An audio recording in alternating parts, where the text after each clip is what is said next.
मैं यहाँ पे कुछ राजकारण करने के लिए नहीं आया हूँ। मैं बस इंसानियत के नाते, एक मनुष्य होने के नाते, मेरे मराठा भाई की तकलीफ मेरे से देखा नहीं गई। इतनी बारिश में भीग के आप लोग चरांगे पाटिल साहब जो इतना कठिन वो कर रहे हैं, शर्म करके आप लोग के हक के लिए आवाज उठाए, तो हम लोगों से जो हो सकता है, आप लोग की तकलीफ नहीं देख के हम लोग पूरी मुंबई की MIM टीम जो है वो हमारी आप लोगों की तकलीफ दूर करने के लिए यहाँ पर फील्ड पर मौजूद है।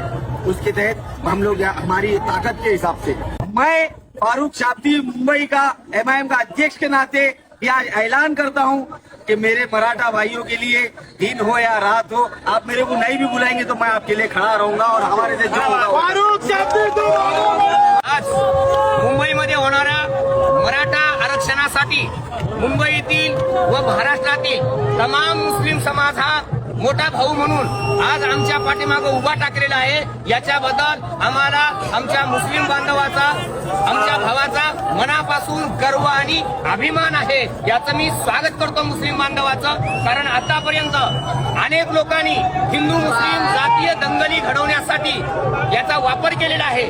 आम्ही आज स्पष्टपणाने सांगतोय की आम्हाला जेऊ घालणारं कोण आहे आणि आमच्या डोक्यात काठी घालणारं कोण आहे याची आम्हाला जाणीव आहे। आणि म्हणून आम्ही सांगतोय की आज आम्हाला मुस्लिम बांधवांनी, आमच्या भावांनी जीव घातलेला आहे आणि सराटीमध्ये आमच्या बहिणीवरती या ठिकाणी लाठीचार्ज करणारा देवेंद्र फडणवीस, मुद्दाम सांगतोय देवेंद्र फडणवीसचं गृह खातं हे त्या ठिकाणी आमच्यावर लाठी हल्ला करते आहे आणि म्हणून सुडबुद्धीनं गृह खात्याचा वापर त्या ठिकाणी देवेंद्र फडणवीसांनी केलेला आहे की जेणेकरून महाराष्ट्रात जातीय दंगली लागल्या पाहिजेत। आणि म्हणून आमच्या सर्व समाजाला समजून घेतलं पाहिजे की मराठा आणि मुस्लिम हे भाऊ भाऊ आहेत, कारण महाराष्ट्रातला मुस्लिम हा त्या ठिकाणी मराठाच आहे हे आम्ही अत्यंत स्वाभिमानानं आणि सन्मानानं सांगतोय।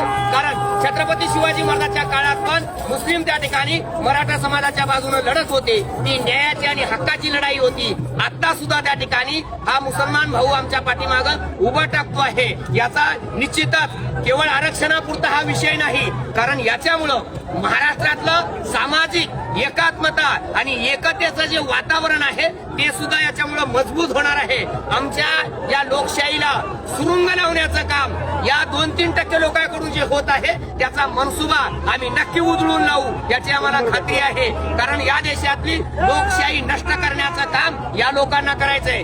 आज इथं आम्हाला चित्र दिसतंय की प्रस्थापित मीडिया म्हणून जो सांगतो आहे तो इलेक्ट्रॉनिक्स मीडिया असेल, प्रिंट मीडिया असेल, हा मीडिया इथं येत नाही। याच्या पाठीमागचं कारण कोणतं आहे?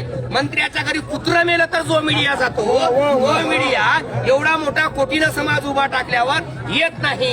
याचा अर्थ मीडिया विकल्या गेलेला आहे। आणि डॉक्टर बाबासाहेब आंबेडकर म्हणतात मीडिया म्हणजे या देशाच्या लोकशाहीचे डोळे आहेत आणि ते बंद करण्याचं काम त्या सरकारनं केलेलं आहे। आणि म्हणून एक चांगली बाब कोणती आहे? हा मीडिया गेला तेल लावत जाऊ द्या तिकडं।